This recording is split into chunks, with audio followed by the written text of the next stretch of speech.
Thank you, Mr. Mejia. Good evening and welcome to the May 12th meeting of the Lawrence City Council Budget and Finance meeting. My name is Dave Abdu. I am the chairman this evening. I am joined by my colleagues this evening, Councilor at Large Anna Levy, District Councilor from District D, Giovanni Rodriguez, and I believe Mr. Payano and Councilor at Large Pavel Payano will be joining us shortly. I would also like to thank Lawrence Police Chief Roy Vask for joining us as well. He will be speaking shortly. We are also joined this evening by Council President Mark LaPlante. With that, I would like to read the legal stuff. If you would bear with me as I struggle through my technical abilities tonight. The legal information is as such. Pursuant to Governor Baker's March 12, 2020 order suspending certain provisions of the open meeting law, Mass General Laws, Chapter 30A, Section 18, and the Governor's March 15, 2020 order imposing strict limitations on the number of people that may gather in one place, this meeting is being conducted via remote participation. No in-person attendance of members of the public will be permitted, but every effort will be made to ensure that the public can adequately access the proceedings as provided in the order. A reminder that persons who would like to listen or view this meeting while in progress may do so using locations that are provided on this evening's agenda, which will direct you to the City Council landing page of the city website. And there you will find useful links to our live YouTube live stream as well as the Facebook page. And with that, I would call this meeting to order. Would like to begin this evening with the Pledge of Allegiance. I pledge of allegiance To the flag of the United States of America and to the republic to which it stands, one nation, under God, indivisible, with liberty and justice for all.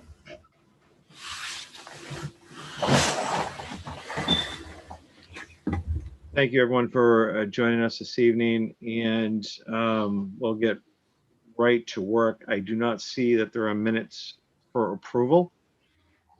Therefore, we will move to the first agenda item this evening, which is dated May 4th, and that is prior year invoice 73, agenda item 7321, prior year invoices, ST Math Annual Services in the amount of $2,930 as submitted by Ms. Jordan, the Chief Financial Officer of the Lawrence Public Schools. Is Ms. Jordan with us this evening?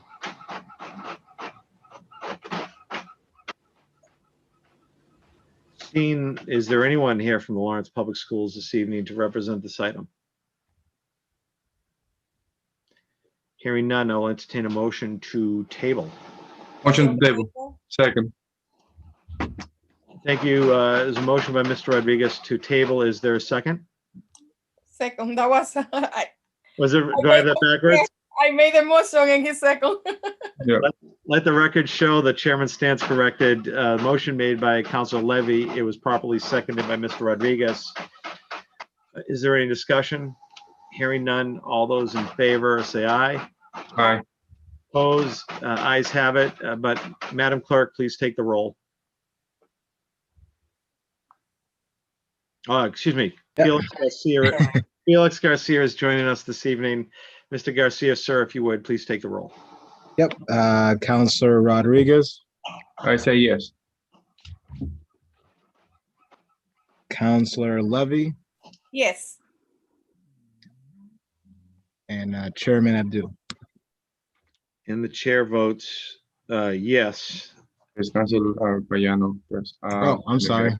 Oh, Councilor Payano. So I'm going to vote present. Thank you, Mr. Payano. Thank you, Mr. Garcia. Next item this evening on the agenda is item number 7721, order to expend grant funds. Mass Department of Environmental Protection in the amount of $42,000. And that is brought to us this evening by our acting DPW Director, Franklin Miguel. And I do not see Mr. Miguel on our list of folks that have joined us this evening. Is there anyone here to speak on this item this evening? Hearing none. Motion to Motion table. to table. Second. Second. Oh, by the way, Go ahead. there have to be some correction here because I believe it says Mayor Dan Rivera still.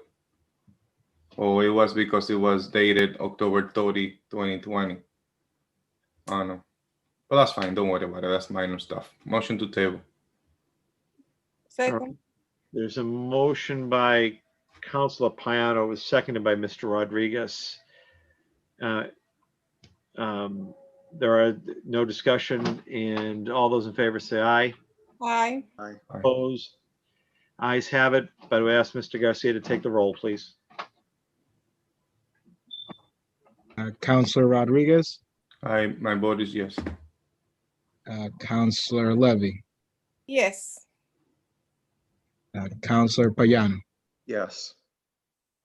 and Chairman Abdul. Chair votes yes. Motion passes to table.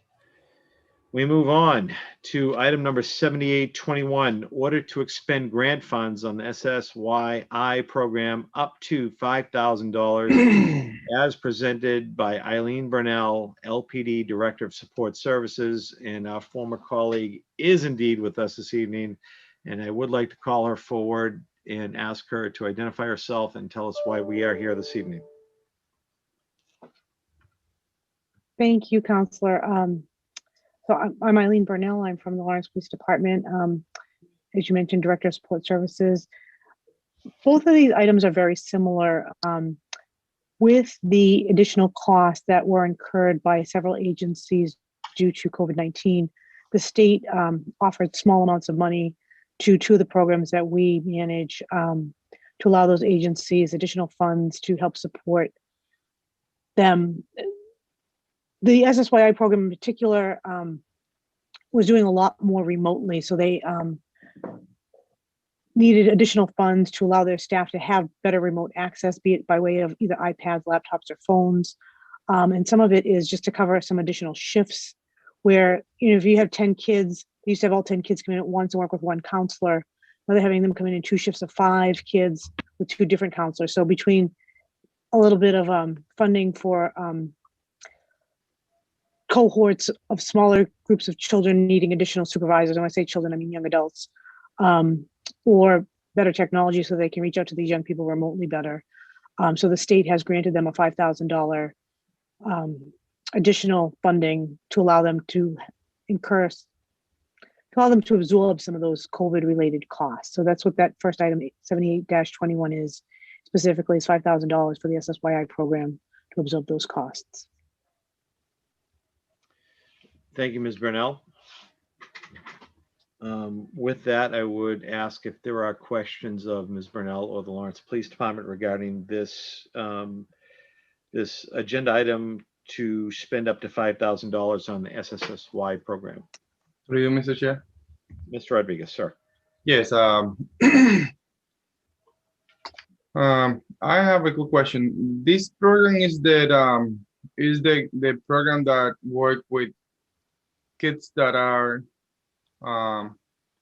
in High risk, proven in a risk. challenging position, and that was basically an extension of the grant that we approved probably like a month ago, of the almost 700,000 or 600,000, something like that. The grant that you approved is money that covers their costs from July 1 of 2020 through June 30th of 2021. So that the 700,000 covers the whole year. And the state is giving that program and all the programs under the SSY. There's 14 different gateway communities that get SSYI funds. And all 14 of those communities are getting a small additional sum of funds to help absorb some of their COVID costs. So yes, that's exactly right, Counselor. It's the program that was in recently with Paul Heighthouse. He was the person that spoke with us at a meeting about a month ago. And that's exactly the program that you're speaking of, yes. Okay, so just for the record, this money is gonna go to a grant, it's an extension of the grant that was That's exactly given right. by the state through Lawrence, to Lawrence Prospera, correct? Yes, exactly. That is exactly correct. Yes. All right, just for the record, I want to put it up there. Thank you. Sure. Nope, that was great. Thank you, Ms. Rodriguez. Are there other questions, concerns, or motions?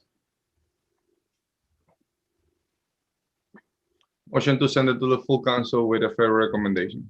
Second. Oh, There's a motion by Mr. Rodriguez to send up to the council with a favorable recommendation. It was properly seconded by Mr. Payano. Is there any discussion? Hearing no discussion, I would ask Mr. Garcia to take a roll, please. Counselor Rodriguez, I vote affirmative, yes. Counselor Levy, yes. Counselor Payano, Yes. and Chairman Abdul. Chair votes yes. Motion passes unanimously. Congratulations, Ms. Brunel. Worthwhile Thank you program. very much. Thank you. The next item on tonight's agenda is item number 7921, the order to expend grant funds, Shannon Grant, up to $25,000, brought to us again by Council Eileen Burnell, LPD Director of Support Services. Ms. Burnell, welcome back. Thank you very much. Council is very similar to the one we just went over. Again, the Shannon Grant, where the SSYI program is for proven risk youth, the Shannon Grant is for more at-risk youth, kids that may not have had any actual incidents, but people are concerned about them. I just want to make sure that they're enrolled in active programs. So there are 7 different agencies throughout the city that we partner with as Shannon Grant partners. And the state is allocating them $25,000 collectively. They'll be divided up among the 7 agencies to, again, incur any costs that are COVID related. They can use it to buy a thermometer monitor at their front door for the kids coming in the door, or most of them are not doing that. Most of them are using it for staffing. Well, they could use it for equipment or supplies. Most of them are using it for staffing because they have trying to extend their day. They'll start their day a little bit longer and end a little bit later so they can accommodate more kids where they've had limited spacing and been able to have less children in the facilities. So they have the right to buy equipment or supplies with it, but most of them are using it for staffing. Thank you. Colleagues, are there questions or motions? Then a motion to send it to the full council with a fair recommendation. Second. There's a motion by Mr. Rodriguez. It's been properly seconded by Mr. Payano. Is there discussion? Hearing no discussion. Mr. Garcia, sir, please take the roll. Counselor Rodriguez, Yes. Counselor Levy, Yes. Counselor Payano, Yes. and Chairman Abdul. Chair votes yes. Motion passes unanimously. Congratulations, Ms. Brunel. You are 2 for 2 tonight. Thank you very much, Council. I appreciate all of your support. Thank you. You're welcome. Thank you. The next item is item number 8021, acceptance of grant funds, mass development in the amount of $45,000. It is presented by Pedro Soto, the city planning director. Mr. Soto, you are here this evening. I would ask that you please introduce yourself and tell us why we are here this evening for this item. Thank you, Councilor Abdul. My name is Pedro Soto, planning director for the city of Lawrence. The grant that we have 2 tonight. The first one's mass development, the amount of $45,000. This is from a challenge grant, competitive grant process. And the funding really is meant to do 2 things. First, provide funding for assistance in taking our temporary outdoor dining ordinance that we deployed last year in June with the help of former Mayor Rivera, an executive order, and working with restaurants, our team, just constituents, anybody that's made use of the outdoor dining spaces, basically work with a team, a committee in inspectional services to take that temporary outdoor dining ordinance and create a more formal outdoor dining ordinance. So just technical assistance with that. And the second piece, I did forward in your packet, there's a 20-foot shipping container. I don't know if you guys have seen on Essex Street. It's outfitted to be an outdoor dining parklet. And it would be to the second piece of the funding would to be built a second one. And that would be positioned in the commercial district. We don't know exactly where just yet, but it is outdoor dining demonstration project, if you will, just to show the general public, here's what, this is a new public space, and we'd love to kind of engage the public on really looking at alternatives and how we use public space. So that is kind of what's on the docket right now. Don't know if you have any questions on that. So, yes, sir. Thank you. So when you say formalize, would this institutionalize outdoor dining in perpetuity or just further it along during COVID only? In perpetuity. Okay. And if you could, just a little bit more on the Connex box, the shipping container, as you called it. Yeah, if you allow me to share my screen, I can. I believe you have that ability Give already. me 1 second. And I apologize for the, I'm sharing a space with someone else that's on a call. So I apologize for the noise. Give me 1 second.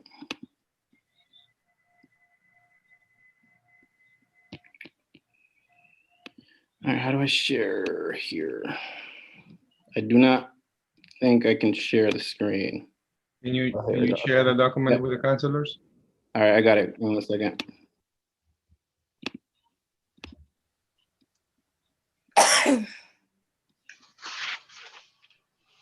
Okay, you guys can see that? Yes. So we worked collaboratively with TDI, Groundwork Lawrence, and Wayside Trailers, our manufacturer of these Conic boxes in Peabody. And here's just an overview of some of the materials. This is a schematic design that we produced in September.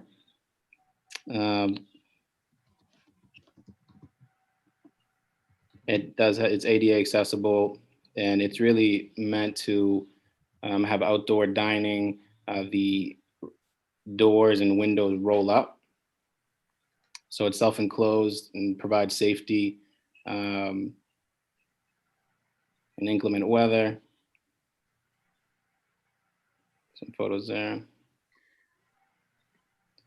Here's a Pedro, while you scroll, are they assigned to particular entities, or is it like if, I'm at Dunkin' Donuts, you're at Terra Luna, whoever gets there first? Is it assigned or not assigned?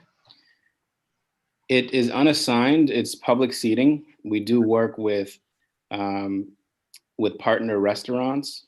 Since we're going to be rolling out some more, the plan really is to work with restaurants to water plants, take care of trash, just maintain the general upkeep of it. Mm-hmm. But we are talking to the area restaurants and making sure that they're aware that this is out there and that it's public seating, so that they can direct their clientele.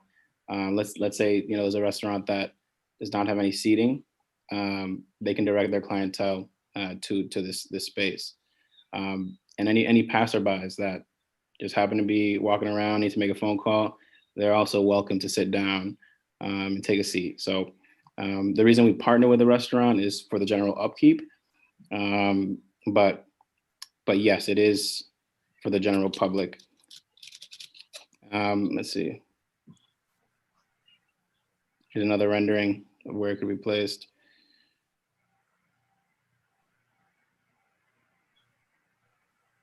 The initial first round of dollars that we received to build This parklet was from the Shared Streets program from MassDOT. So we rolled it out maybe 2 weeks ago over with El Taller. And we decided that in order to have a really good economies of scale and to have an impact, a visual impact on Essex Street, we wanted to build another one to provide even more public space and outdoor dining space for restaurants. So our hope really is to just, again, kind of demonstrate to the general public what's possible with public space. And I think COVID, one of the silver linings with COVID is that people are starting to reimagine what public spaces can be. The fact that public spaces, parks, trails really are really great assets in the community, and people are starting to use them and value them even more. So we wanted to just have a demonstration of what could be in what it could actually be, public spaces, and just have a public conversation with folks on that. So just a creative way to do that. Thank you, Mr. Soto. I have no further questions. While it's up, do colleagues, I see Mr. Payano's finger up. Pavel? Thank you, Mr. Chair. So a couple questions. So first is a statement. So Director Soto, just in the future, I appreciate the fact that you're showing us this rendering. I know when I was looking through my files with this one and the other one, it makes it difficult when we're not able to see in color. And like, I don't know if the copy machines that we're using are from like the 1980s, but like you can't see much. So if you could just keep that in mind, and maybe for like the next time that something's being sent, if you can send the clerk, I know that we have to send a hard copy, but maybe there's a way that you can send a color version, or sending it through email, perhaps. Councilor Payano. Yep. What you're seeing is the actual what I sent to the clerk, and it is in color. All right, so we have to figure out. So, Mr. Chair, maybe you can help us with this, and we could ask the council president to work on this, because I know that there's some type of disconnect somewhere in there, and we have to kind of, with this one you can make heads and tails of it, but I know that with other motions, sometimes I know that the one that's coming up next, I was lost as to what was being shown. Now, I have seen this El Taller, like it looks beautiful. Just to confirm, so what we're approving today is not necessarily any type of ordinance that this would be in perpetuity. What we're approving is a grant that's going to help the city create the ordinance and the policies that would put this in place. Is that correct? That's correct. Okay. And I think that's important because Well, point of information, very quick. Based on what I'm seeing on the document, this grant is also attached to an ordinance. Yes. So the first amount of money that we're receiving is $9,000, and then there's going to be another $36,000 once we pass the ordinance. That's on the package from Mass Development. So, and that way you can just get that piece in your comment. I think logistically it would be beneficial to have the whole 45 approved, because it could be, we work really closely with Mass Development. If we're able to finalize the ordinance faster, then we can quickly move to the next phase in having the box fabricated and entering into contract to do that after we get some quotes. So it would through you, Mr. Chair. Mr. I mean, you probably have the floor, but I mean, I just want to follow up with him if you allow me to. Yes, sir. Go ahead. go ahead. Mr. Soto, you have the document in front of us. We're not making any changes. So you presenting this to us as the way you wanted it, and you never mentioned the ordinance. So it's not about we approving the 45,000. It's about what is up there, what you presented. The comp set is great, but you gotta mention that there is an ordinance behind it. There is, That the money is tied to that ordinance. Councilor Rodriguez, I'm looking at the memo that I sent, and it does mention the ordinance to develop a permanent outdoor dining ordinance and to build the box. I'm sorry, I don't know if I'm on the same page here with you. Is that what Well, you're on the saying? first paragraph of the mass development page or letter that we received here, it says that the initial payment will be $9,000, and once we pass the ordinance, it's going to be another $36,000. So even though if you want to use the money, they're not giving it to the city until we pass the ordinance. And I'm pretty sure that they want the ordinance to be tied up to this project because this is what they're presenting. And to be honest with you, the concept is great, but if you look at the amount of people that sit there compared to the amount of spaces that is taken, I mean, I don't want the outside seating ordinance of the city of Lawrence to be attached to just that project. So just to clarify, it is not attached. No, just saying, I mean, I just saying put it up there up front before we even have that discussion. Because I know that it doesn't necessarily have to be, but we're presenting a project with a $45,000 given with an ordinance attached that we don't know how the ordinance is going to look like. Of course, if you're presenting free money to the city, I'm going to take it, $45,000. But I just want to make sure that we're not necessarily tied up to this project when we go here and talk about an ordinance related to an outside seating in the city of Lawrence. I'm sorry. I'm really unclear. I apologize, Councilor Rodriguez, on. Well, but read your the memo, concern. read the mass development memo and then explain it to me. Councilor Rodriguez, I might be able to help. Okay, go ahead. Mr. Payano, please. Thank you, Mr. Chair. So Director Soto, I think so. So what you're presenting to us, it's a motion to accept $45,000. What we're reading in the memo is that, you know, what we're accepting, while we are making a motion to accept 45,000, it's split up in two, 9,000 for something, and then, you know, 36,000 for the other piece, which would come in if there is a successful city council vote.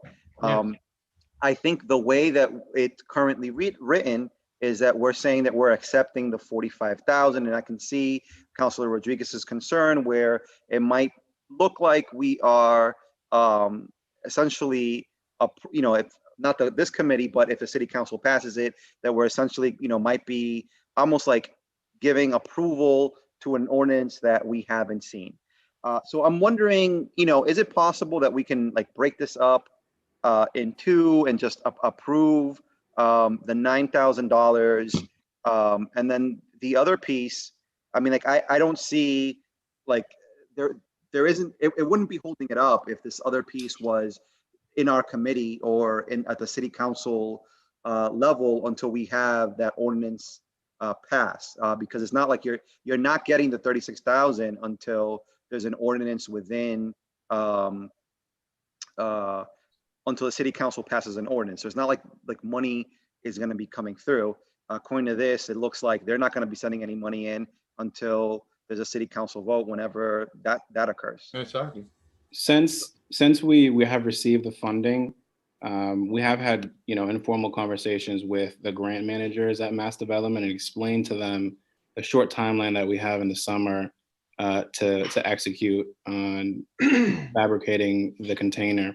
And we've even expressed to them that there may be a more expedited way that we can work with the committee, which basically is, you know, ISD, fire, police, everyone that is typically at the table when we're kind of crafting something that's going to impact, you know, traffic and things of that nature. And they express that, you know, these terms are really flexible. the dollars, the challenge grant in particular, are meant to be flexible, so that if an opportunity like this, constraints that we have on the schedule arise, we're able to, take advantage of the funding more rapidly. However, I do understand your concern. Either way, I'm happy to. So, okay, so I think, so what you're saying is that the way this is written right now is that there's $36,000 following a successful city council vote. I think what you're saying is that the vote is not a successful vote of the ordinance, is a successful vote of this in its entirety. Is that what you're saying? Or are you saying that No, we'll only get the 36,000 once we pass the ordinance? initially that's how it was written. So it's currently how it's written. This is the only thing we have. So it's written, that's how it's currently written, but I've had other conversations with folks on mass development since I've submitted this to the council, which Is it possible that you neither could here nor get there. that you could get that in writing? Sure.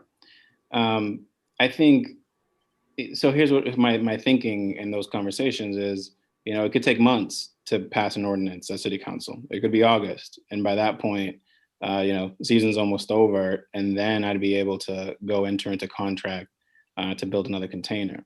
So I'm just thinking, we should probably run this parallel process, but I understand this is what was submitted. That's fine. I don't have a problem if it's submitted in this way.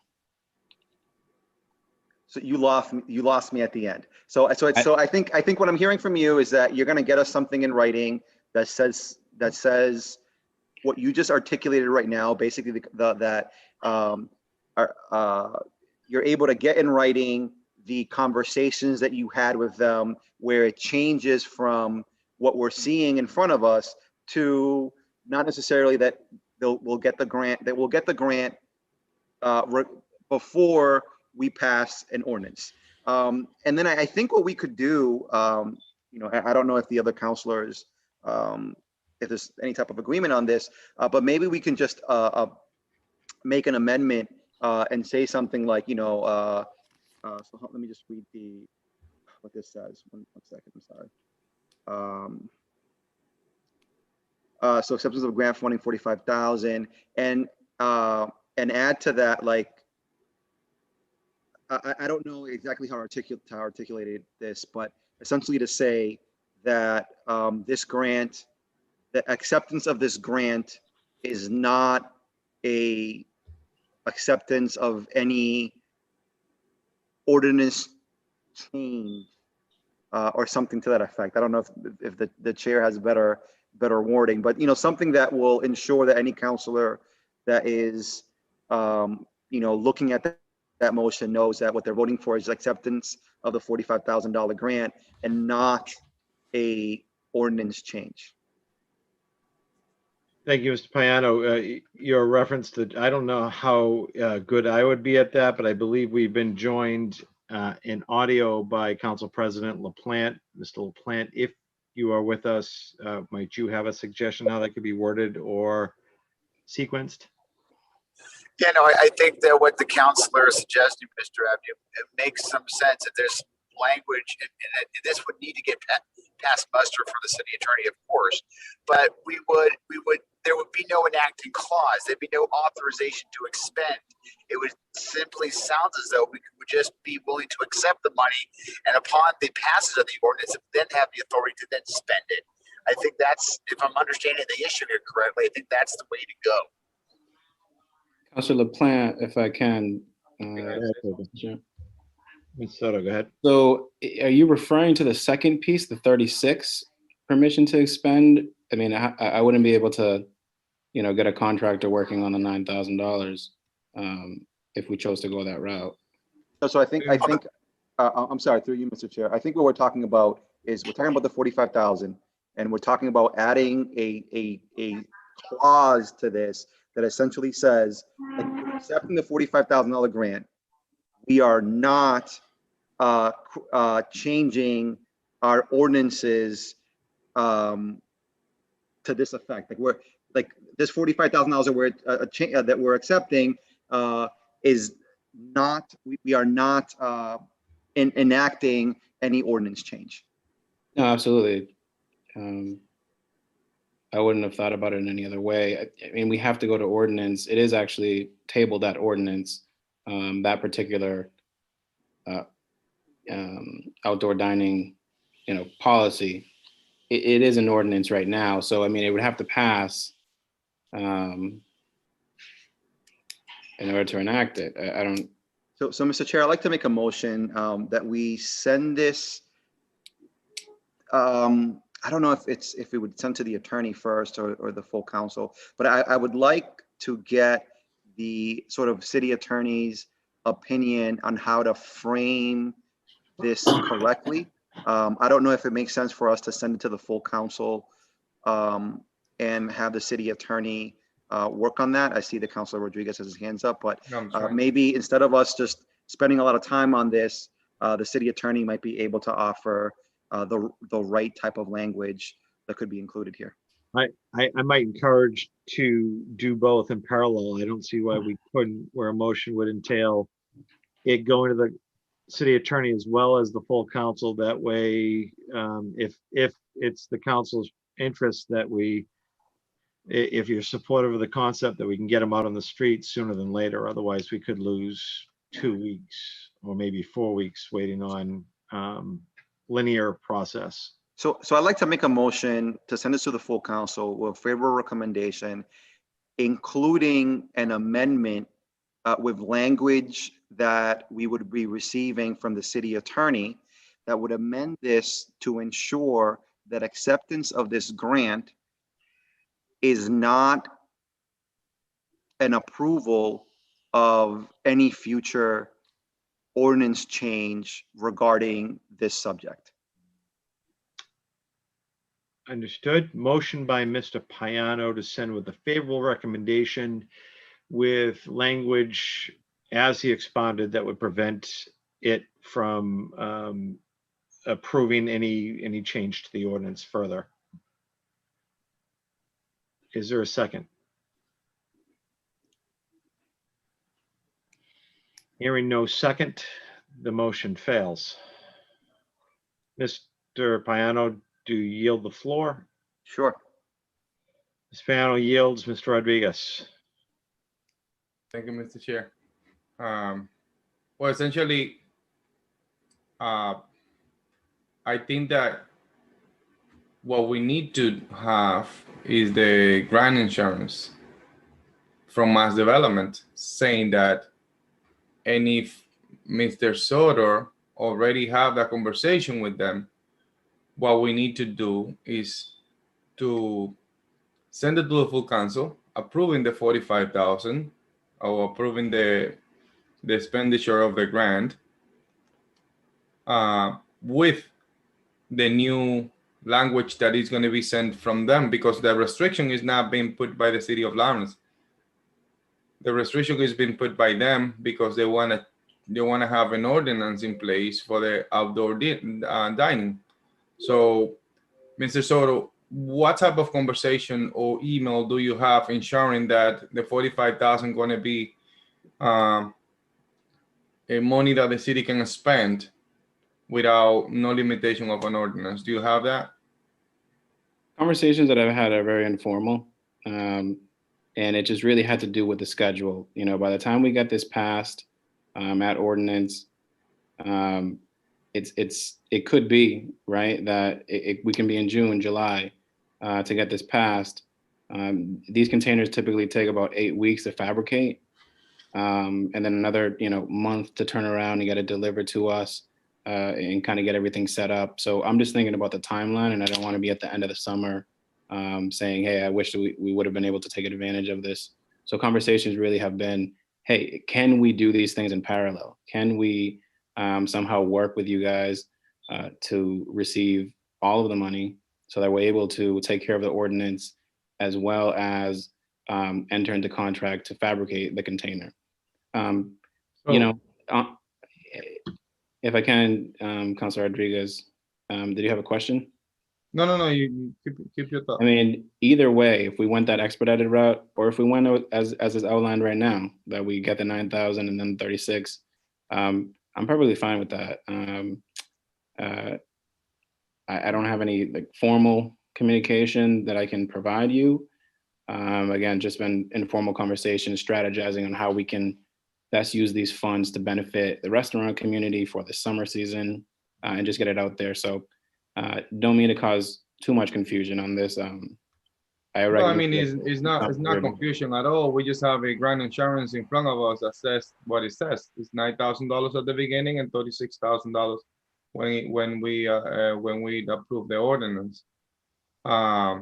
So if you have another letter like this that says, if we approve this grant of $45,000, the city might be able to spend it with no limitation.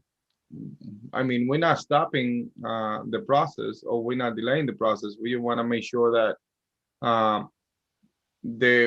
if the ordinance are requirements, it's going to stop the project. It's going to delay the project.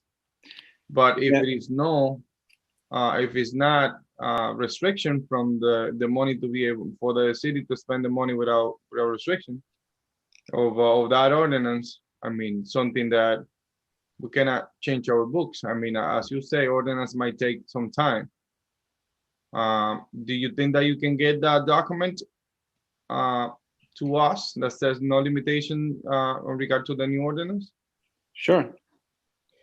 Mr. Soto, can I ask before we proceed, can you stop sharing your screen so that the people at home can see the conversation between the councilors and yourself? Because essentially, what I'm saying here is that based on what you have in front of us is basically what is put in the limit. I understand. So if you can get us that grant insurance saying that the $45,000 can spend by the city of Lawrence without a new ordinance, I think that will be the document that is needed in replacement of these. And obviously it's for the best interest of the city to enact a new ordinance, which we don't have yet for outside dining. We have a policy which is completely different than an ordinance. I mean, that administration decide to do, but that's not an ordinance. At some point, we have to have an ordinance, and that's basically I'm in favor of actually going ahead and work on that by all means. But for you to be able to do this project, you're gonna have to somehow get some type of letter from Mass Development saying that it's not an ordinance behind it, because otherwise it's going to be a little bit of an issue there. I have a comment, Mr. President. So just give me 1 second. So if we send this over to the full council, pending the language from the grant insurance letter that you're going to be getting, is that something that you can work before we approve it, before we discuss it at the full council? Yes. So, I mean, I think that's the limitation. Obviously, we don't want to see an ordinance behind it, because that's basically tying up the ordinance to the money. Yep. All set, Mr. Rodriguez? I say yes. Okay, thank you. And I believe long ago I may have taken the floor from Mr. Payano or allowed conversation to ensue. If I did, my apologies to Mr. Payano. With that, Councilor Levy. Thank you, Mr. President.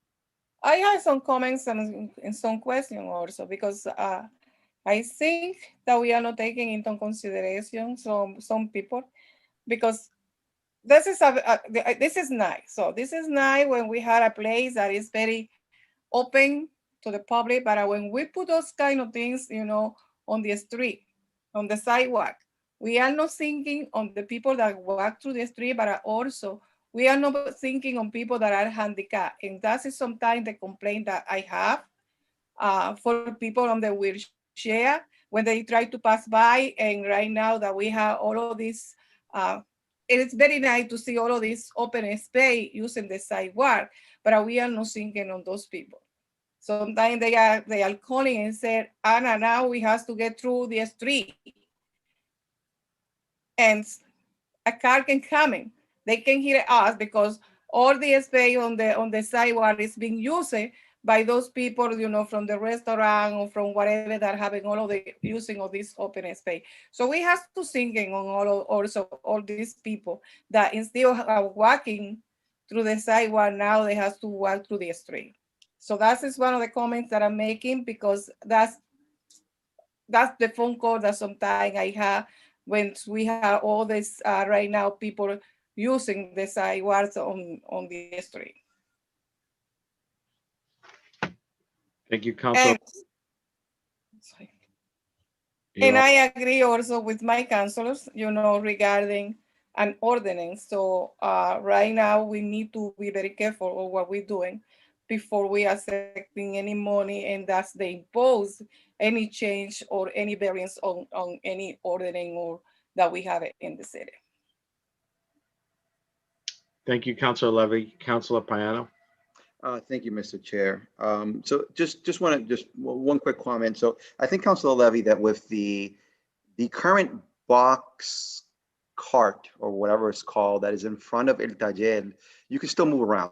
So I've walked by there, it works well in that particular space. It works well. I think if it was put in other sidewalks, it definitely would take up tons of space. But where the area where it's set up, it's not like next to a crosswalk. So it's not a place where you would expect, like, even if you're on a wheelchair, you can't really, like, it's not one of the kind of like the depressions where a wheelchair would go. And like if you walk, I mean, folks do it, right? If you walk, if you cross the street in that section, technically it's jaywalking. You're not going to the crosswalk. You're not using the crosswalks. So I think it works well in that space. But to your point, I think it's important that whatever other restaurant, wherever else that we place it, that it's important that we take into account. And I think the other piece, Director Soto, that I know I would love to hear, not necessarily, it doesn't have to be tonight, but even if this comes up to the next meeting, is sort of like the process that you guys use to choose the businesses. I think that would be important. I mean, you have a limited commodity. I'm sure a lot of restaurants in the downtown area would love to partner with you. So I guess, one of my questions is like, what processes are you taking into account to sort of like do that partnership? And have you already sort of decided who's next? That's a really great question, Councilor Payano.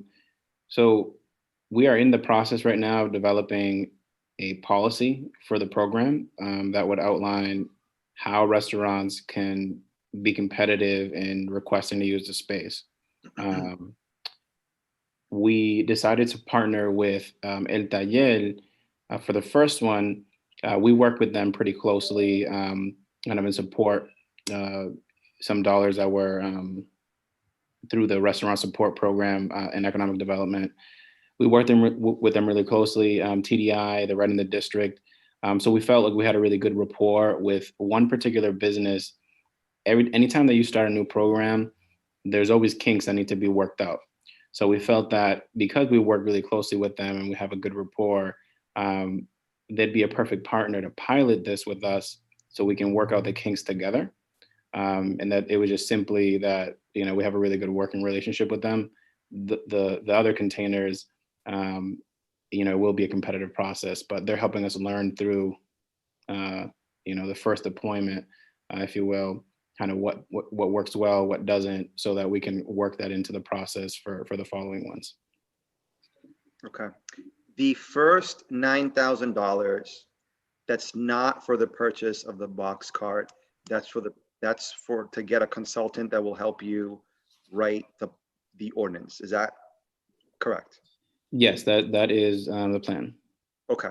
So, Mr. Chair, through you, is it possible to you know, I think there might be some contention on the 36,000. But is it possible to split this into two items? One, which would be acceptance of a grant, the award of $9,000, and the other one, the remainder 36. Technically, the chair would see why not. I would suggest that's just the chair's opinion. I'm not sure, but I would allow it. Okay, so so essentially you would be splitting it up into two items, and item A would be the $9,000 one, item B, the $36,000 one. So I'd like to make a motion to send this to send item A, which is acceptance of the $9,000 one, which there's no contention on that, to the full council with a favorable recommendation. I'll second the motion in discussion. Motion has been made by Mr. Payano to split the item into two, with item A being $9,000 favorably reported to the full council. Councilor Rodriguez has seconded it for the purposes of discussion. Yes. Ms. Rodriguez. Okay. So,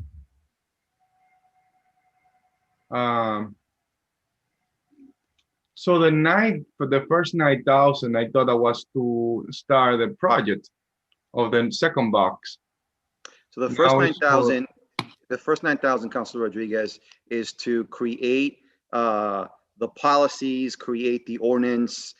So I mean, in a way, it is to start. So I mean, to start the second part of the project. Here and then something else is coming up.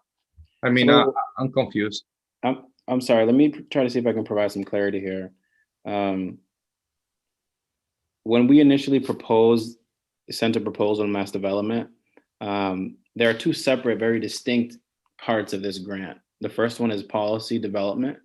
The second one is building out a box that would advance outdoor dining, kind of a second iteration of what you saw last summer in outdoor dining and helping restaurants. So in fact, they're two separate things, but they're related only because it's a program designed to help advance outdoor dining and in effect really help restaurants increase their revenue by having an outdoor space for folks to frequent.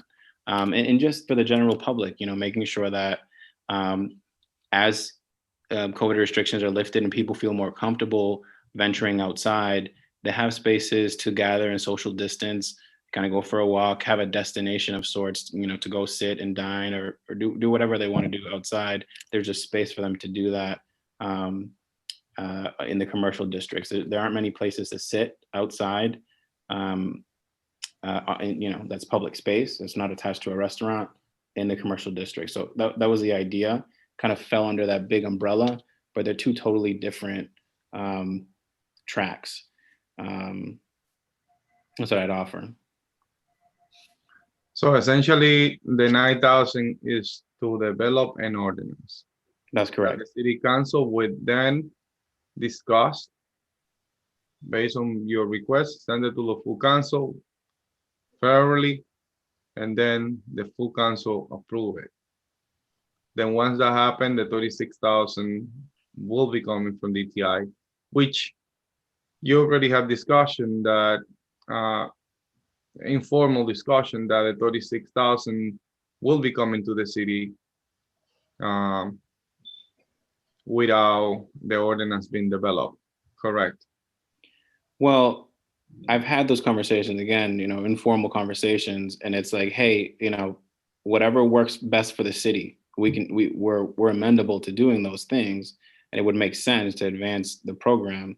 But again, you know, I can work to get the award letter that you saw on the second page here amended to reflect what we'd like to see and how the grants, the dollars can be spent. I think that, to be honest with you, Mr. Chair, I think that we should be sending both in a separate item and have those discussion on the full council. In case that we get the award letter, we can approve it with that secure letter saying whatever you need to be said and reviewed by the by the attorneys, because obviously if the 36,000 is not being attached to the approval of the ordinance, is going to be no attachment to it, and the project can start. Through you, Mr. Chair. So if we have, so give me 1 second, Mr. Councilor Payano. So if we have that insurement that the 36,000 is not going to be after we approve an ordinance, we can definitely send it over. I don't see why not. We're saving time. As far as we receive that, I mean, we can send it over to the full council, save 2 weeks, or probably more, based on this month schedule and next month schedule, and be able to approve the money if they give it to us without limitations, and obviously keep on working on the ordinance. I mean, it is once we get that award letter from them, or whatever letter it says that the grant is going to be for, as far as we split it, we're working on 2 different projects. I don't see why not. What do you what's your thought on this? Through you, Mr. Chair. If so, bear with me, Mr. I appreciate your patience, Mr. Payano. I believe, Mr. Soto, can you please answer Mr. Rodriguez's series of questions, or did you direct that at Councilor Payano, Mr. Rodriguez?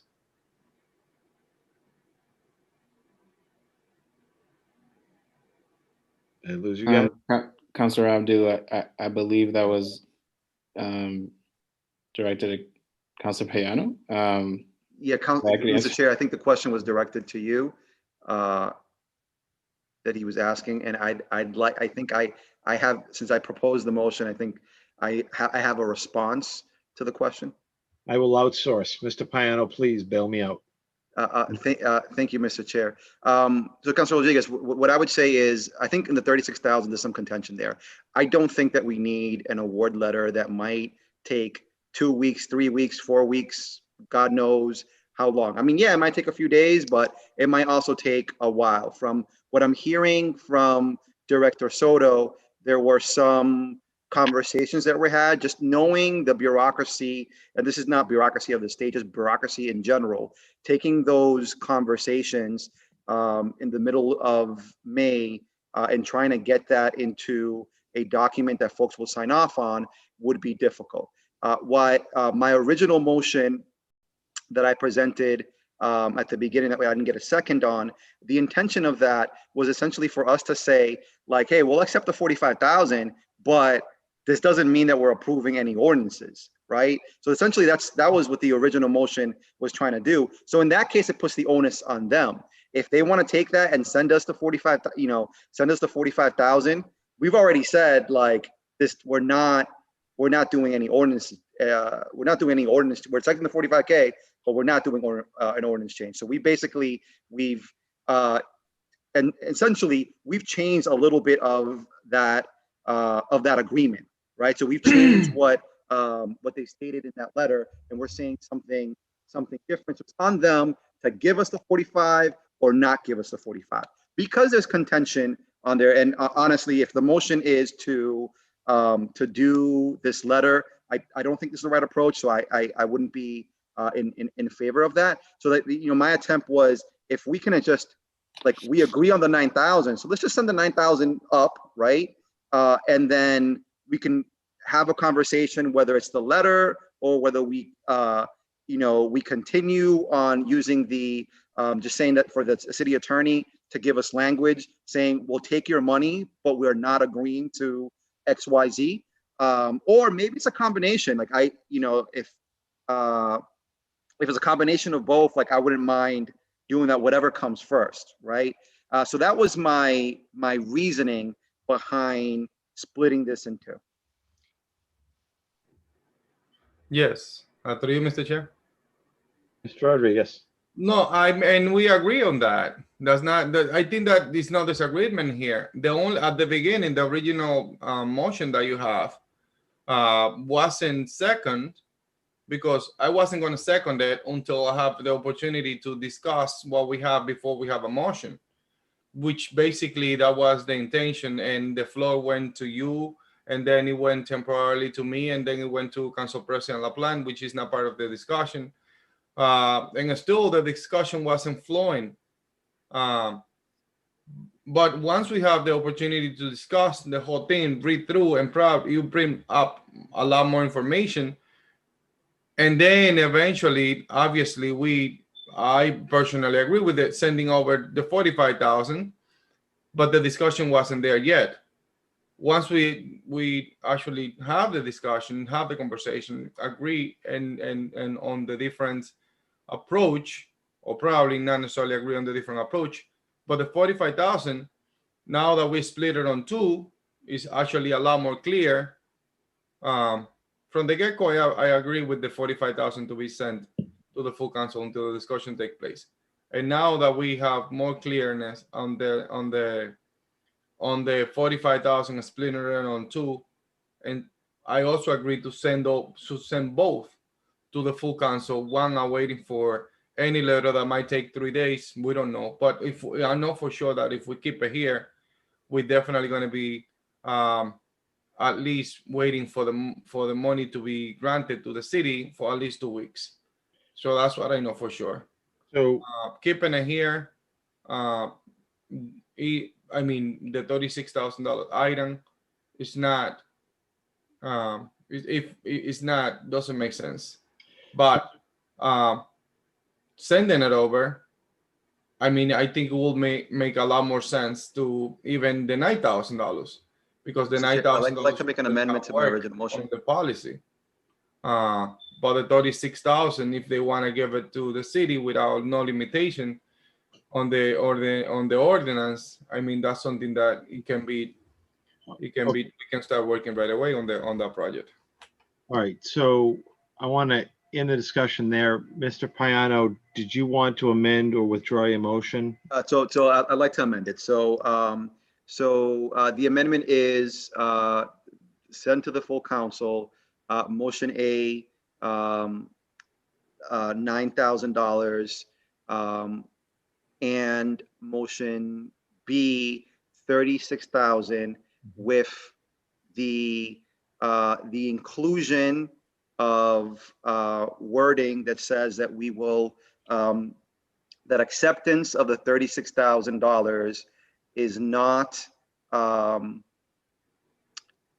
it is not Tied up. the city council's approval of an ordinance change or a Councilor Rodriguez, you called it what letter?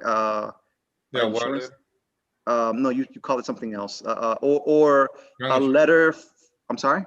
Grant assurance. Or a grant assurance letter from Mass Development, saying something similar. So you have two motions. I second the first one, and the second one doesn't matter. But I mean, I think that procedure-wise, I think we should take two separate vote and two separate motions. I have no problem whatsoever. Second, both. But I mean, we have to call it separate. That we will do that. I think we've had enough discussion on this item. We'll split it in half. And the language, I want to make sure Mr. Garcia got the language which Mr. Payano, I believe you attached to B, correct? 8021B, which would be the 36,000. You attached the conditional language to that item, correct, sir? And Mr. Garcia, did you get the language, or do you need him to repeat it? So I got 8021A, acceptance of the 9,000 initial award. Yeah. And 8021B, acceptance of the 36,000, that includes wording or language that this does not include city council approval of ordinance change or a grant assurance letter stating that from Mass Development. Does Does that sound right? Does that sound acceptable to the author, Mr. Payano?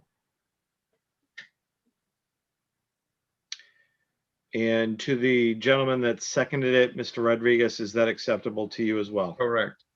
So two separate motions, yes. And we'll take two separate votes. So, little unorthodox, but it's been a long 45 minutes. If I could ask if at this time, is everyone clear on what we will be voting on? We will take them as two separate votes. I will have the clerk read them separately, and we'll do that now. Clerk, can you please read?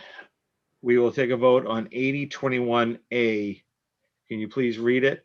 And we will then take a roll call. So be acceptance of grant funds, mass development of $9,000 for initial award. Favorable recommendation. It's a favorable recommendation on both. It's a favorable recommendation, right? Right. Okay. Pavel, Councilor Payano made the recommendation and second by Councilor Rodriguez. Correct. With that, is there any discussion on 8021A? Hearing none, Mr. Garcia, please take the roll on 8021A. Councilor Rodriguez, Yes. Councilor Levy, Yes. Councilor Payano, Yes. and Chairman Abdul. Chair votes yes. 8021A passes unanimous, favorable recommendation, $9,000.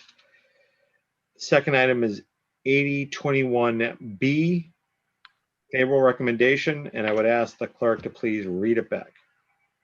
Okay, so this would be an acceptance of grant funds mass development for $36,000. In contingency that this does not change the city ordinance or a grant assurance letter for mass development stating that. Thank you. Is there any discussion on this motion 8021B? Hearing none. Mr. Garcia, please take a roll. Councilor Rodriguez, Yes. Councilor Levy, Abstain. Councilor Payano, Yes. and Chairman Abdul. Chair votes yes. It passes 2-3 in the affirmative, no objections, one abstention.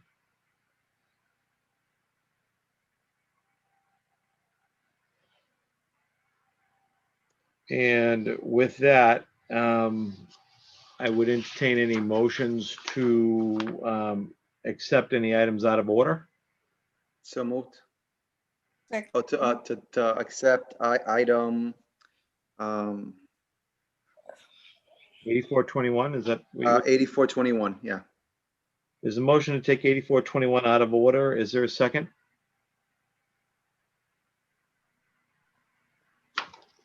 Hearing, and there's a second. All those in favor say aye. Opposed, ayes have it, but I would ask Mr. Garcia to please take a roll call. Councilor Rodriguez, Yes. Councilor Levy, Yes. Councilor Payano, Yes. and Chairman Abdul. Chair votes yes, 8421 taken out of order. We'll now entertain 8421, which is the borrowing of funds up to $58 million for the new police station project. And that is brought to us this evening by Police Chief Roy Vask and Mayor Kendris Vasquez. I do see we are joined this evening by our chief, and I want to thank him for his patience and joining us this evening. And would please ask him to identify himself and talk to us about 8421. Good evening, Councilors. Thank you. My name is Roy Vasquez. I'm the Chief of Police here in Lawrence. Thank you for your time. I'll just make a quick statement on what we're here for, and then obviously entertain as many questions as you have. Obviously, this is a long time coming, obviously a very exciting time for not only the men and women of the police department, but obviously the entire city of Lawrence. I know many of you have been tremendously supportive of building a new police station. And I can't thank you enough for that support. Going back to, former Mayor Rivera and his commitment to the project, and now the current mayor, Kendra Vasquez. It seems like we're all of the opinion that this is a long time coming to try to replace this 1957 outdated station that I'm currently sitting in with a brand new state-of-the-art building, which in partnership with the state has really put us in great position to really do a tremendous project at a really small amount of cost to the city of Lawrence, which is obviously always a thought process. So as you know, many of you have been in through the department numerous times and know that it's inadequate in so many areas, not only for the men and women working here and the office space as an example, and putting individuals in closets, for lack of a better word, that are being used for offices, and 25 to 30% of the department being housed elsewhere in other locations, along with our training equipment and things of that nature. It'd be nice to get everyone under, a building. And then we talk about the residents themselves and their experience coming here. Everything from entering the building and not having enough room at the front window and having to be outside under the weather. And then, getting inside the building itself doesn't lend itself to, anything that is even remotely comfortable and or private, where there's no private interview rooms and no areas where when we're dealing with sensitive information and privacy concerns for the residents, there's no area where we can take them and make them feel comfortable here. And that sort of environment is one that's always been challenging here. But then we get into ADA things and trying to get, wheelchair accessibility. Right now we have it basically for the first floor with a ramp out front, but from there on, there's really no access to anyone with those issues to anywhere else in the building.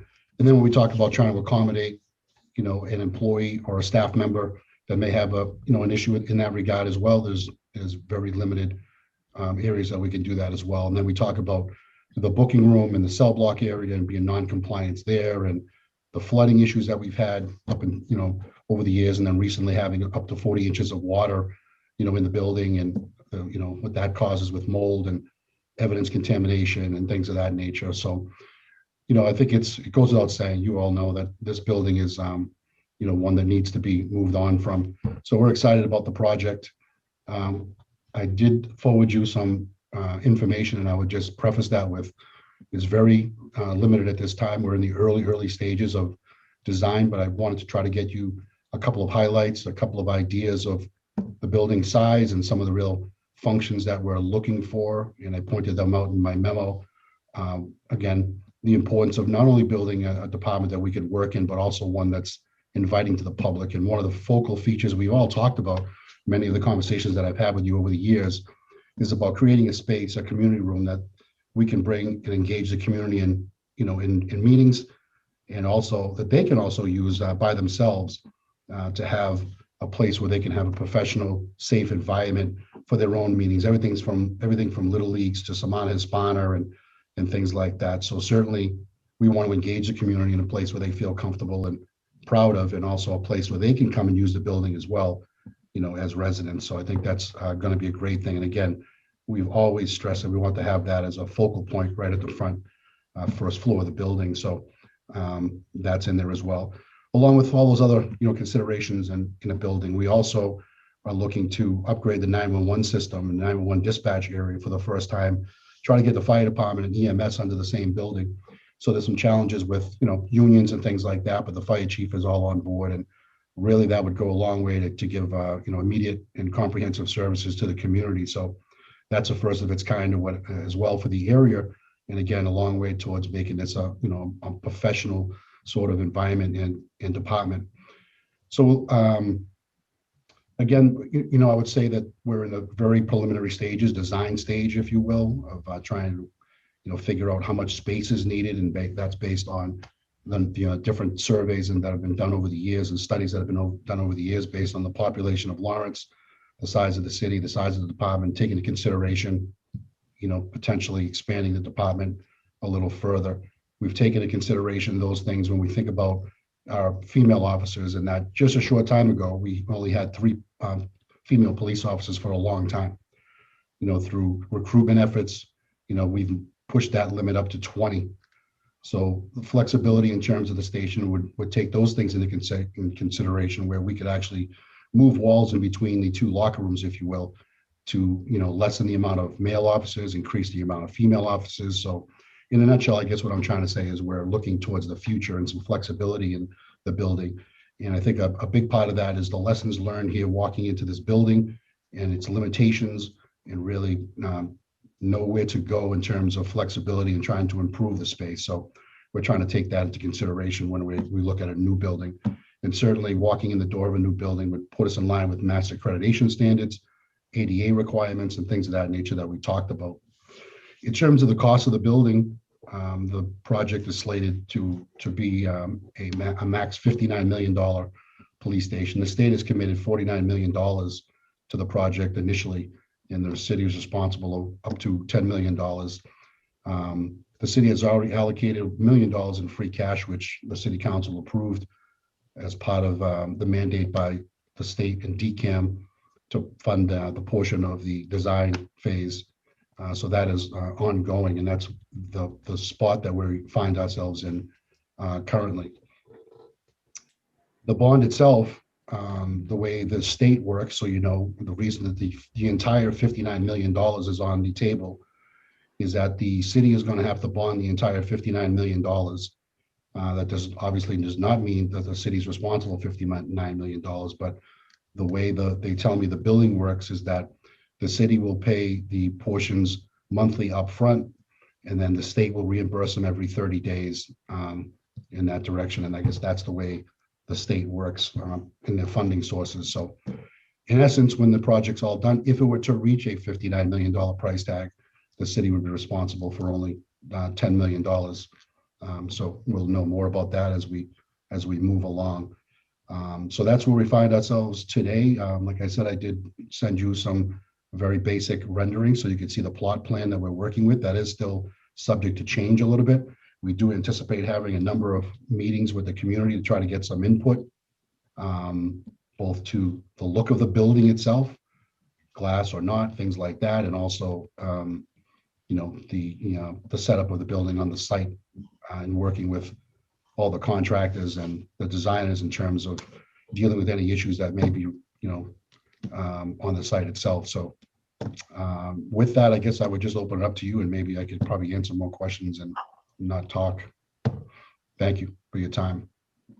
Thank you, Chief. In the midst of time, I've had the opportunity to speak to you several times on this matter with my questions, and I thank you for your patience answering my questions. I would also note, spoken to Mr. Ianello as well. So with that, I'll defer at this time and ask my colleagues if there are questions for the chief. Mr. Rodriguez. Yes, obviously, and through you, Mr. Chair, and the way that it's presented is different than the project that we have at the school, perhaps. That at the beginning we have a promise of 80%, and then it ended up being the real cost of the project, and then eventually, based on allowable cost, we ended up financing 58% of the project, and the state financed only 46%. Different than this, according to what I'm seeing, is that the state is going to refund $49 million, and then the city is gonna pay for up to 10,000. So is that entirely 100% correct? So we're gonna have a cost of probably less than $10 million, no matter what. Right, I think that's accurate. We're capped at that amount. And I think if my math is correct, the city would be responsible at most for 16% of this project compared to some of those other projects you were talking about. So again, I think, when we talk about more for our money, I think we're in a great position. I don't know of another project where the city would benefit this much for 16%. Do you have an itemized cost estimate for these projects that we can take a look at? I know it's not here tonight, but I mean, somehow we get to that $58 million.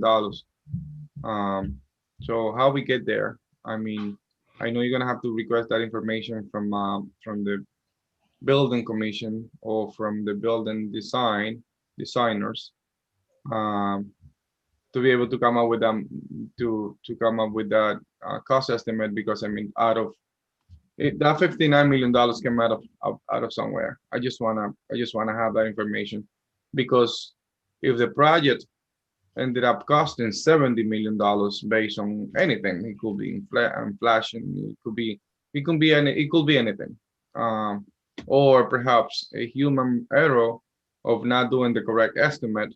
So we're gonna end up paying for more because they stay only committing to $49 million, right? So my understanding is that they came up with that price tag based on the studies that were done to come up with a square footage of approximately 60,000 square feet. And the way they put together their pricing is so much per square foot. And I believe that's where they're estimating somewhere in that range to get an actual square footage amount per square foot. And that's where they come up with the budgeted, $59 million price tag. That is obviously going to be, as to your point, things go up, lumber, steel, all of those things. I think when we get a little further in the process and we start seeing some real numbers when the bid goes out to the contractors, you may see some adjustments need to be made, and that may be an adjustment on the square footage. If it gets to a point where things are too expensive, we may have to cut down on the size of the building. That's still a reality. But right now, based on cost estimates, they're telling me that it's a $59 million project for roughly 60,000 to 63,000 square feet right now. So that's based on their case studies with DCAM from the state. All right, great. Do you? I think that we're gonna have to get something, because I mean, it's so many other projects that we have worked out that, I understand that, working on the construction site, whatever is designed is different than what the actual cost, and it's also going to depend a lot based on the bidding that we receive. But the initial cost estimate, I think it will be very helpful to have on this discussion, unless that they just calculate it based on what you just mentioned.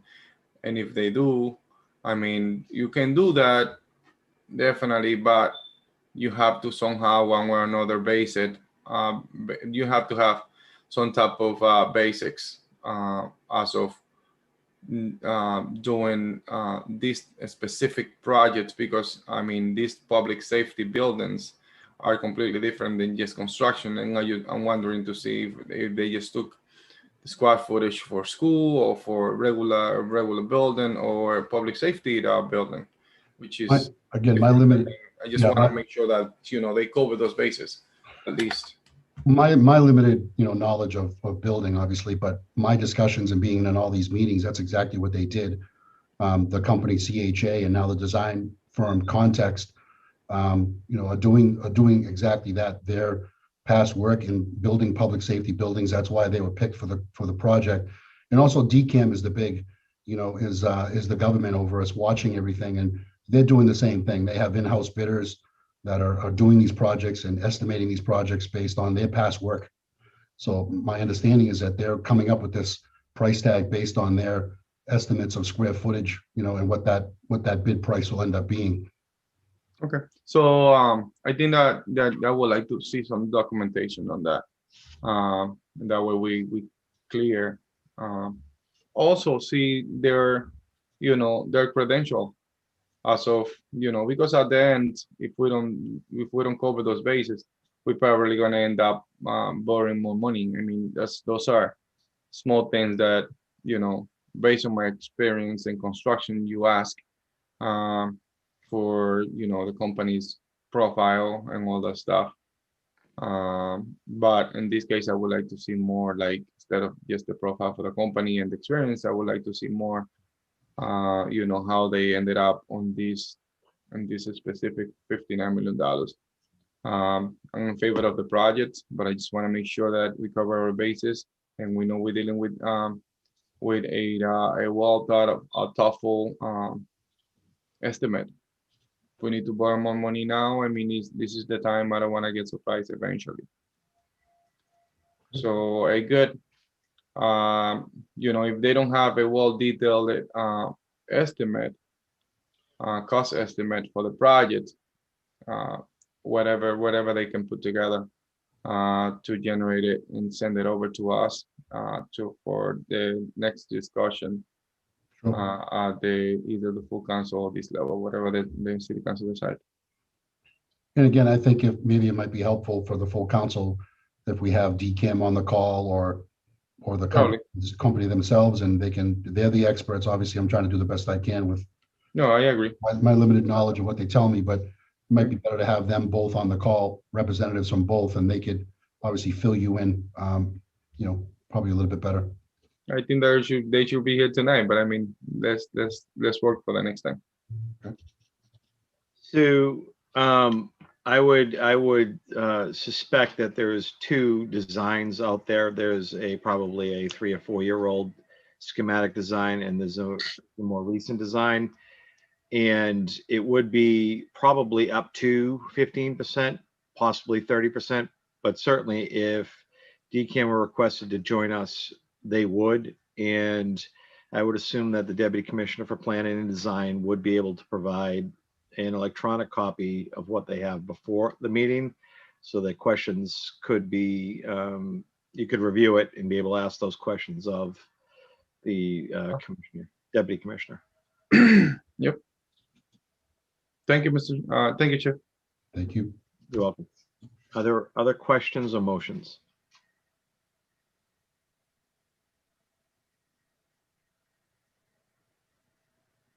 Any motions, questions of any kind? I would like to send this over to the full council with a favor recommendation, pending documentations in regard to the cost estimate. Would you also like a representative from DCAM present? Of course, yes. There's a motion by Mr. Rodriguez to send to the full council with a favorable recommendation, requiring documentation and requesting the presence of DCAM at the full council meeting. Is there a second? Second, with comments. It was properly seconded by Councilor Levy for discussion. Councilor Levy. Yes, through you, Mr. President. I know that you say that this is to draft of the building right now. Correct, Council. It's in the it's in its very infancy stage. I'm sorry, I didn't hear you. Yes, it's a very you know, early stage drawing, if you will, or description of So the. this is what Councilor Rodriguez asking for right now? Well, I think he's asking for more. How do we come up with $59 million for the project? He's looking for some specifics as to how they calculated their findings to come up with $59 million, which I'm sure they have. Mm-hmm. Because according those two draws are more than 3 years right now, no?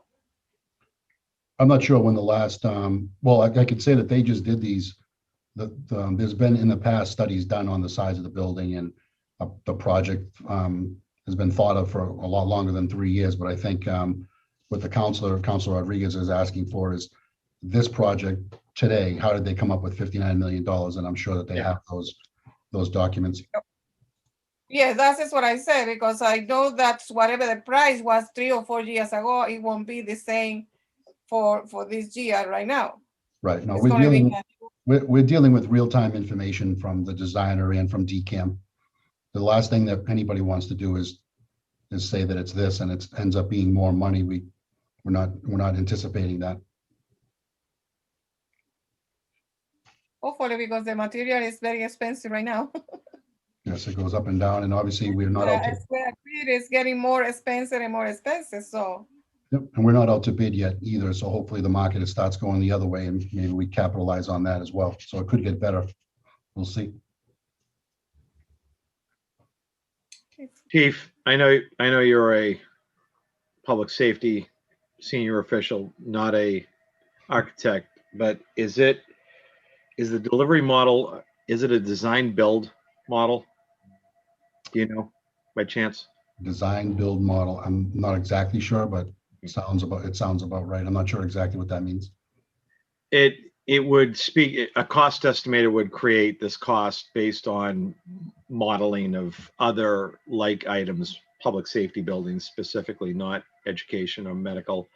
And when they do a design project, design build, that's how they come up with a number that is certified along the way. Certainly a question we could pose to whoever represents DCAM next week or I mean, AM. all I can tell you is in that picking both the general, the manager from CHA, that company, and also the design firm of Context, they were picked specifically for their experience in public safety buildings. So there were a number of bidders in looking for that work that did not have any public safety experience. And a number of projects that they worked on, we visited, actual buildings. Medford had just opened and things like that. So we're working with individuals that have done this. This isn't their first time around. That's why I'm pretty confident in what they're saying in terms of pricing and things like that. And DCAM, obviously, this isn't their first go around either. And obviously, they're the eyes of the state in terms of the funding and properly spending the funding and making sure every I is dotted and every T is crossed. So I'm confident in their ability, but that's been done. Thank you, Chief. Are there other questions or motions? Actually, we have a motion. My apologies. Yes, just the discussion of the documents that we have here, probably item 8 of the document. I know I don't think we have, unless that you want to take a pick on that, Chief, or Bernard. Item 8 of the document, just wanted to have, before we do anything, some clarification on that. I know it's kind of like, technical, but just wondering about that, item 8. So, Mr. Bernard, do you mind looking at it?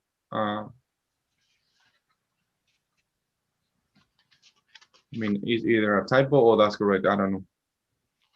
When you say item 8, Council, I apologize. I don't know what specific page, or can you give me a little guidance? Page 3 out of the 6. And that's that one from the last. So are you talking about the MOU with the state? The page 3, it says the city should provide a maximum budget of 40 million for the estimate cost of the construction for the purpose of procurement and contract document necessary to comply with all the items above. Gotcha. Councilor Bernal, it's the loan order. Yep.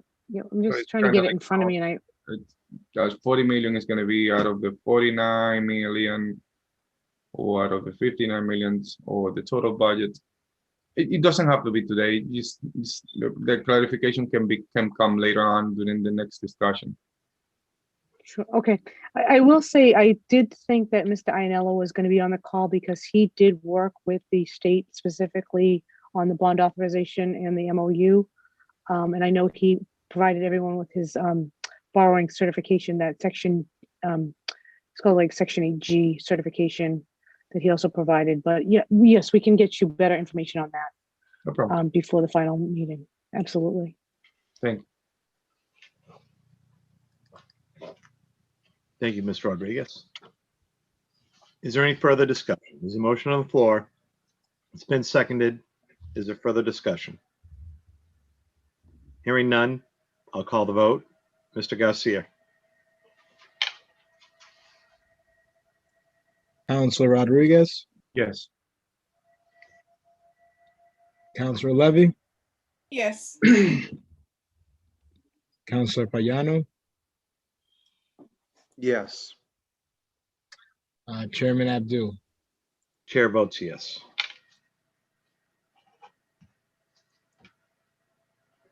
Chief, Counselor Brunel, thank you both for joining us this evening, and we will see you next Tuesday. Thank you, councils, for your time. I appreciate it. Thank you. So counselors, I noticed that Ms. Jordan has joined us from the Lawrence Public Schools. We have that remaining, if you so choose to take it off the table. And we also have 8121, which we left when we went out of order to take 8421.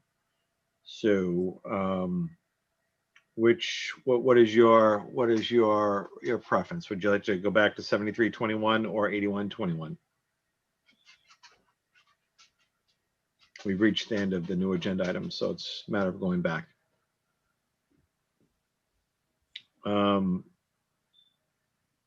I will take the initiative and suggest we go back to item 7321, if you so choose. So moved. There's been a motion to Second. take 7321 off of the table. Is there a second? Second. It has been seconded by Mr. Rodriguez, and this is the prior year invoices math annual service of $2,930, brought to us by Marcel Jordan, the Chief Financial Officer for the Lawrence Public Schools, who has joined us. Ms. Jordan, if you would, please introduce yourself. We took the motion, we didn't take the vote. Stand by, Ms. Jordan. Is there any discussion? Hearing none, all those in favor of taking 7321 off the table, say aye. Aye. Aye. Opposed? Mr. Garcia, please take a roll. Counselor Payano, Yes. Counselor Rodriguez, Yes. and Counselor Levy, Yes. and Chairman Abdul. Chair votes yes, 7321, prior year invoices, ST Math Annual Services in the amount of $2,930 is off the table. Ms. Jordan, if you would, the CFO of Lawrence Public Schools, please introduce yourself and tell us why you are here this evening. Sure. Thank you so much today, guys. So much. I apologize for being about 10 minutes late today. This is the last and final prior year invoice I would need approved. It is math curriculum for the Oliver Partnership School. The invoice does say November of 2020, but as you can see on the detail of the invoice, it is for the prior school year, which is why it requires your vote for me to be able to pay it. And the funds that I will be using to pay this are going to be the rollover funds that we had from last year to this year. And I'm open to answer any questions you might have in addition to the invoice. Thank you. Are there questions of Ms. Jordan with respect to 7321? Or motions? Motion to send it to the full council with a favorable recommendation. Second. There is a motion by Mr. Rodriguez. It's been seconded by Mr. Payano to send to the full council with a favorable recommendation. Is there discussion? Hearing no discussion, I will call the roll call. Mr. Garcia, please. Counselor Rodriguez, Yes. Counselor Levy, Yes. Counselor Payano, Yes. and Counselor Chairman Abdul. Chair votes yes. The vote is unanimous to send to the council with a favorable recommendation. Thank you, Ms. Jordan. Thank you. So that leaves us item number 8121, the acceptance of grant funds for MassDOT's Industrial Railroad Access Program in the amount of $356,670. I at this time will be recusing myself and would ask that Counselor at Large Payano please take the gavel, as I will be leaving the meeting for the entirety of this item and recusing myself. Mr. Okay. Payano, do you take the gavel? Yes, I do. Thank you, Mr. Chair. Thank you. So we are now on Item 8120, acceptance of grant funds, Mass DOT Industrial Railroad Access Program for $356,000 and $670. We have Planning Director Pedro Soto with us. Director Soto. Thank you, Councilor Payano. Just for the record, Pedro Soto, Planning Director, City of Lawrence. This particular item is an IRAP grant award. The amount again is $356,670. This was awarded back in November. And this particular project will stretch from the Lower Hill Industrial Track, the rail yard in Lawrence, to the industrial park. It's about a 1.5 mile stretch of rail that is used for freight. And it's in a section of town that there's actually a lot of derailment. So some materials that are coming and kind of winding into the industrial park. There's been a lot of derailments that happen. Pan Am is the operator, and over the past couple of years, there have been some derailments that cause just delays in delivery. And some of those deliveries have had to come off the rail and onto trucks, tractor trailers, and through the neighborhoods near Glen Street. This particular, I'll tell you the street, the crossings that it crosses. So this is actually the MBTA Haverhill line, also known as the Portland Main Line West. And again, it's about 1.5 miles, and it runs westerly from Shepherd Street. Let's see, there's 4 crossings. So we have South Broadway, Route 28, Glen Street, and Shepherd Street. So if you can kind of, I don't have a map with me to share, but I did provide that in the materials for all of you. Mr. Director Soto, do you have, I don't know if you have the files with you, so you might be able to share the documents. So what we received is you can't tell anything. It's completely black. Oh, really? Okay. Yeah. Just give me 1 second. Of course.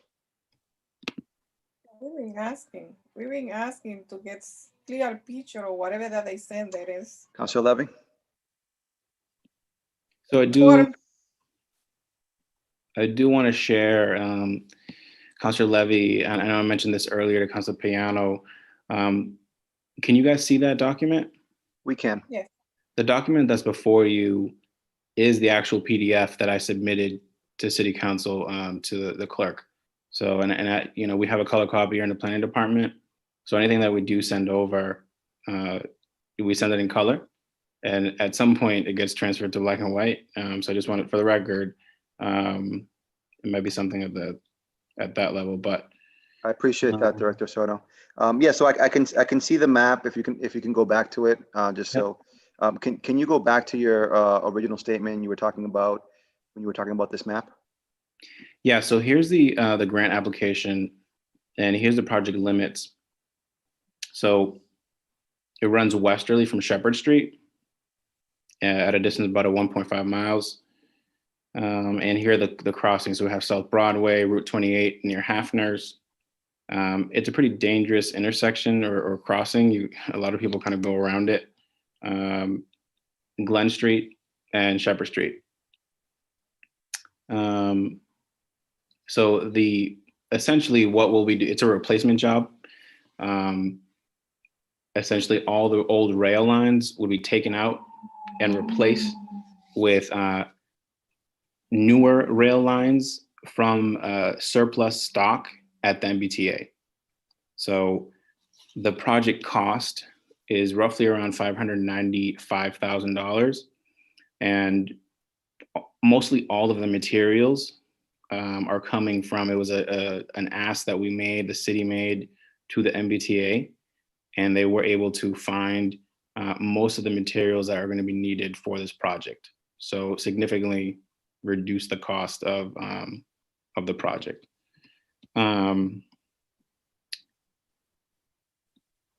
Just go through the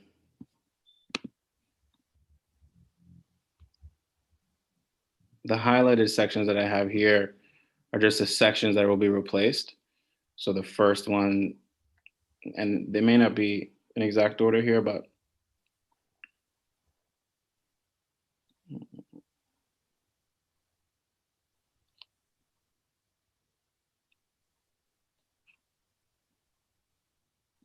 that's a repeat there.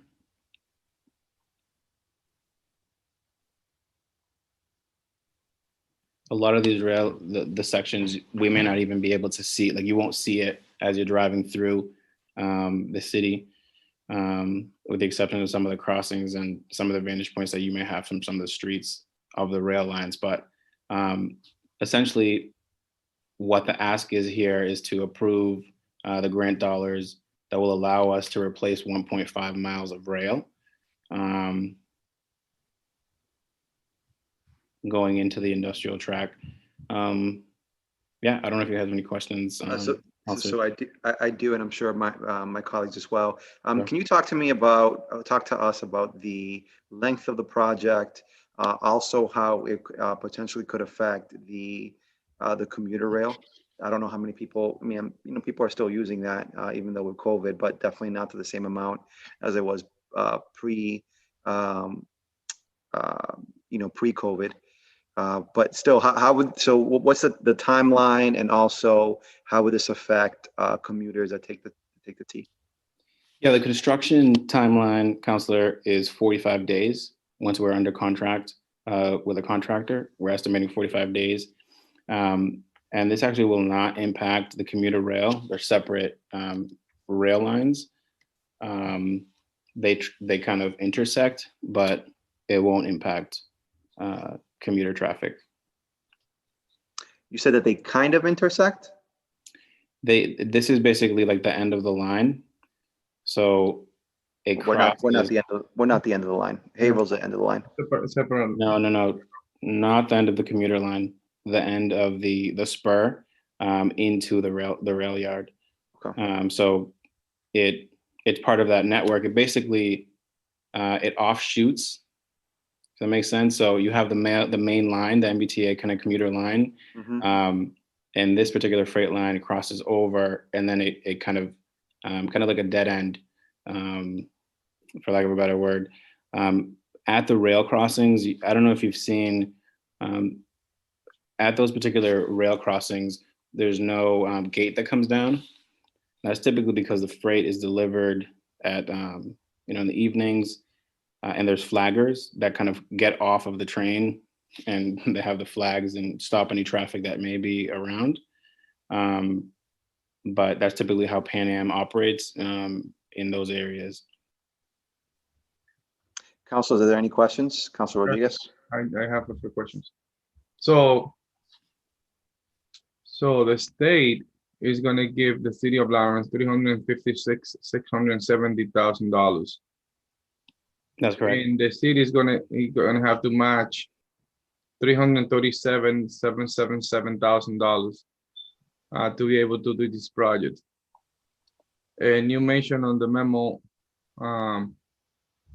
that's to renew or to rehabilitate the Lowell Hill Industrial tracks. So essentially, we are investing city tax dollars to improve these tracks that are not city's property. I mean, I know that it's gonna be improving, as you mentioned here, the shipment of to the business of the Lawrence Industrial Park. But I mean, don't you think that they should be improving that with their own money, the state? That's a really good question, Councilor Rodriguez.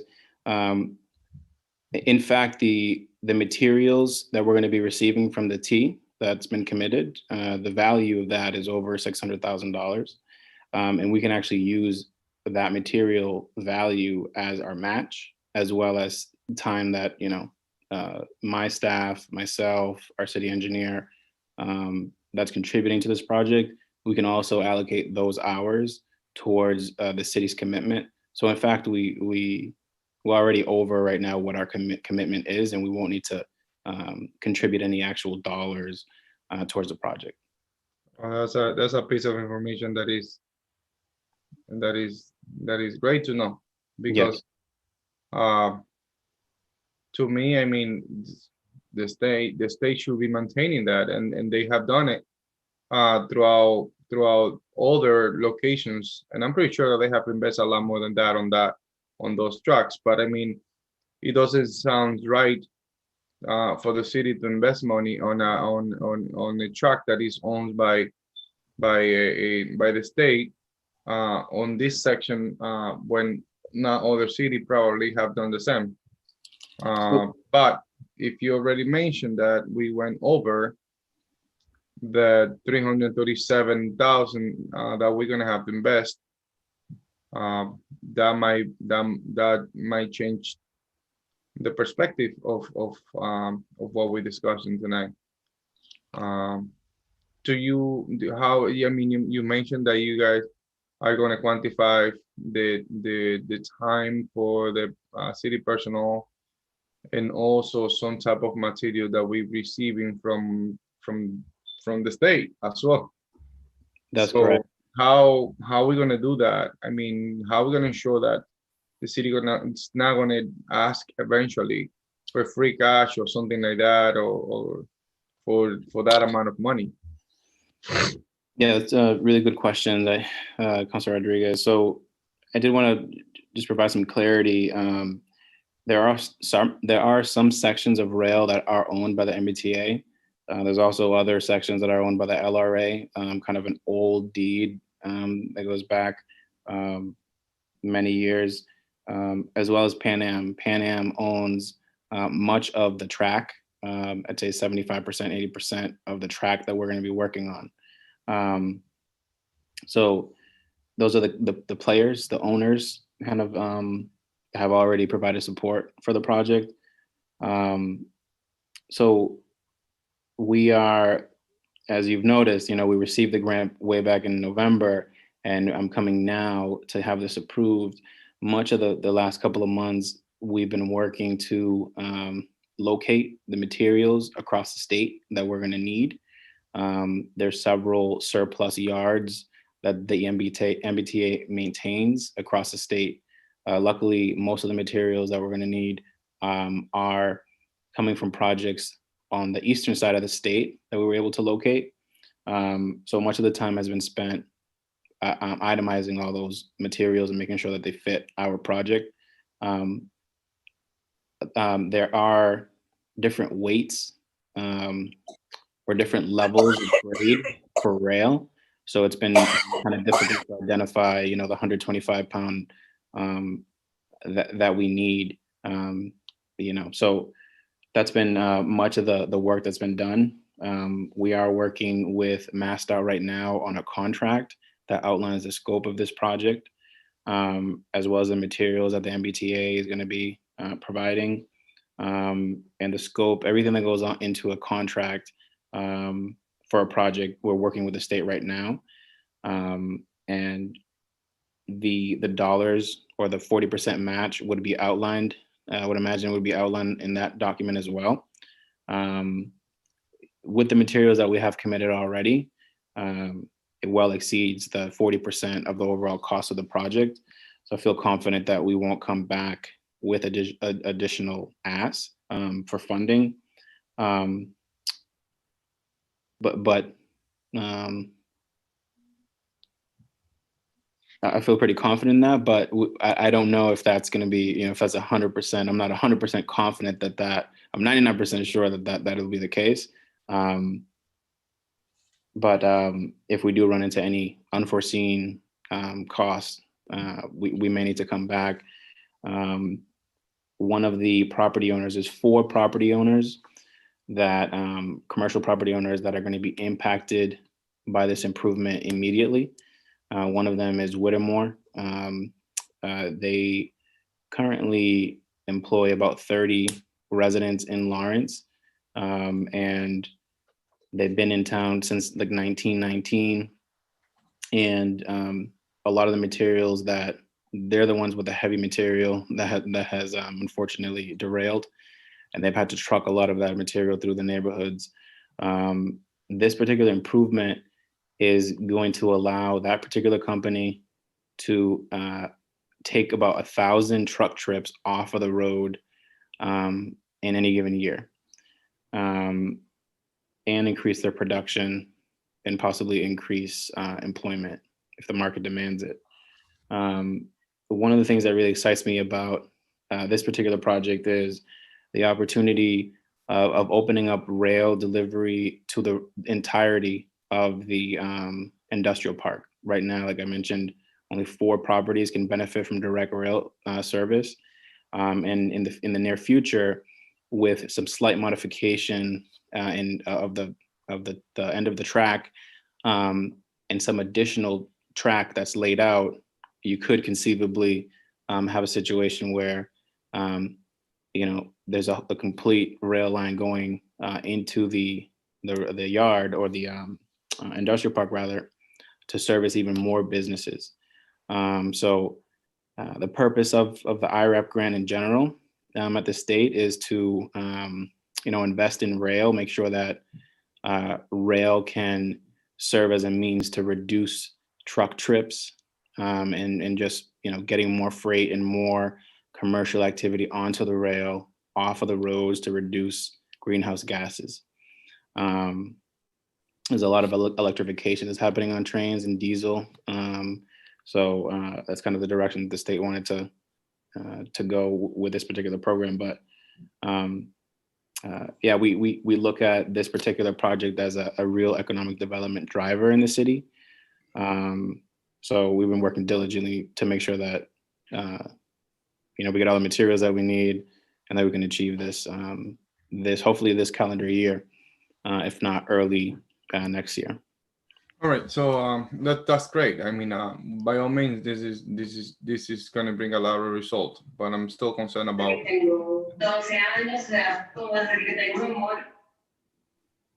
Okay, so I'm still kind of like thinking through the 237,000 that we're gonna have to come up with. You mentioned that it was gonna be also in support of project participants. Do you mean the MBTA and on that specific section of the sentence?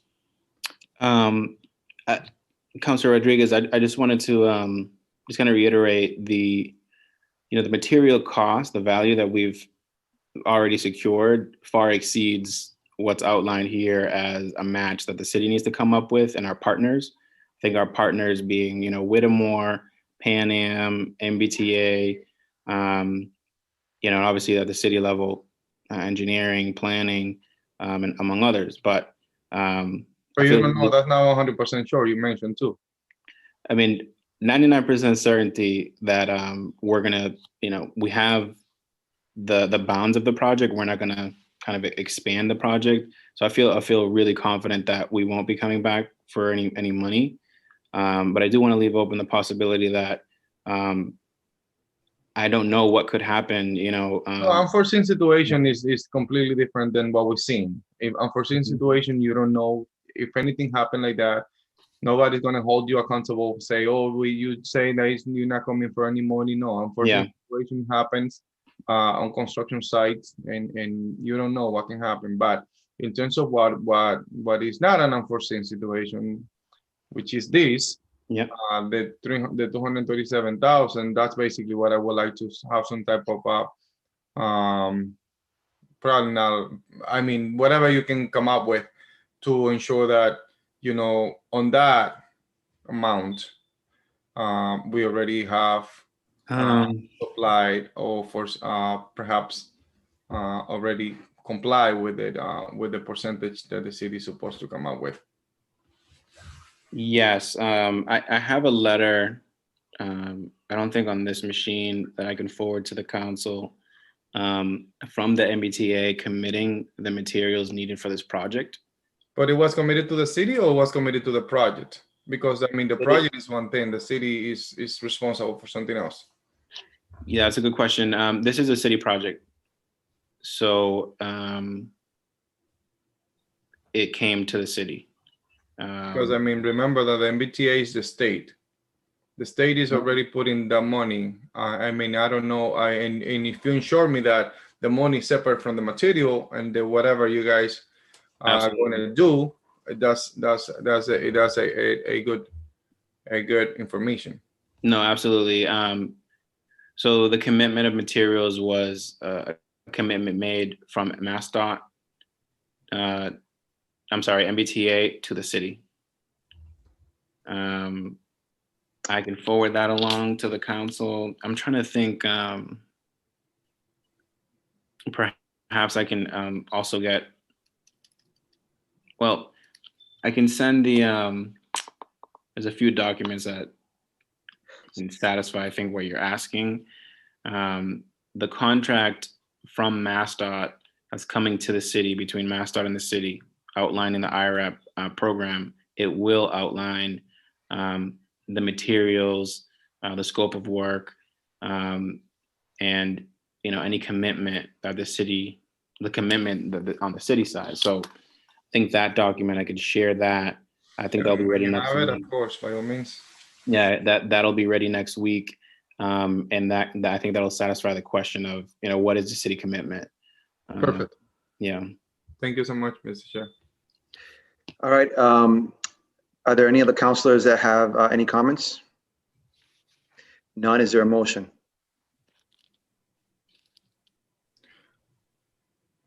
Is there a motion? So there's no motion? Anna, can you make the motion? I won't be able to. Councilor Levy, you're on mute right now.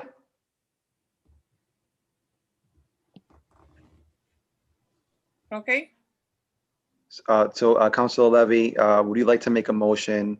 to send it to the full council with favor recommendation. So there's a motion to be made, there was a motion made to send to the full council with favorable recommendation. Is there a Yes. second? Okay, hold on. And pending the request made by Councilor Rodriguez. So motion to send to the full council with favorable recommendation pending the request that was previously made by Councilor Rodriguez. Clerk Garcia, would you like, if possible, can you let us know what that recommendation was to make sure that is aligned to Councilor Levy and Councilor Rodriguez? Here, it's pending the recommendation I can regarding the commitment of the city. Go ahead. It's pending the document that Mr. Soto might come up in regard to the commitment that the city is responsible. That might include, if it's ready, the contract of Mass DOT and the city of Lawrence. This is separate from the material that is gonna be also committed to the city. Yeah, Decide whether that's all the of that amount that document. they're gonna give it to us. Yes. Is there a second? Mr. President, will you be able to second it? If the third member is needed for a vote, I am available. If somebody else is recusing themselves, then I would not, unless someone recuses themselves, I won't be able to. Councilor Rodriguez, are you recusing yourself from this motion? Yeah, yes. Okay, so Councilor Rodriguez is recusing himself. I do I second. mean, the I don't motion. even know if the president can come up because we still have, if myself, oh no, we wouldn't have quorum. So yes. So Councilor LaPlante, do you second this motion? I do second the motion. Okay, so this motion's been second. Clerk Garcia, if you can call a roll call. Councilor, count now. So Councilor Levy, Yes, Councilor LaPlante, Yes. and Councilor Pagano. So if we can call Councilor Chair Abdul as well and Councilor Rodriguez because they're recusing themselves. Do I, Just to- okay, so I to still call them? formalizing. Yes, please. Okay. So Councilor Rodriguez, I recuse myself. and Chairman Abdul, He also recuses himself. And now myself.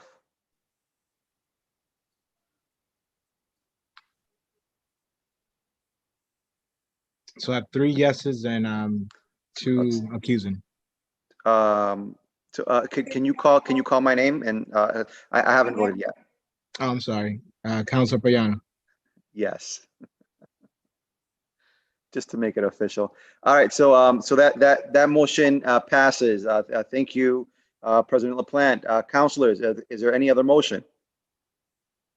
Motion to adjourn. There's a Second. motion to adjourn. It's been second. Clerk Garcia, if you can roll call, please. Oh, Mr. President, you have the gavel, No. but roll call is going on, so. Thank you, councilors. Councilor Rodriguez, Yes. Councilor Levy, Yes. Councilor Payano, Yes. and Chairman Abdul. Dave Abdu votes yes. Good night, everybody.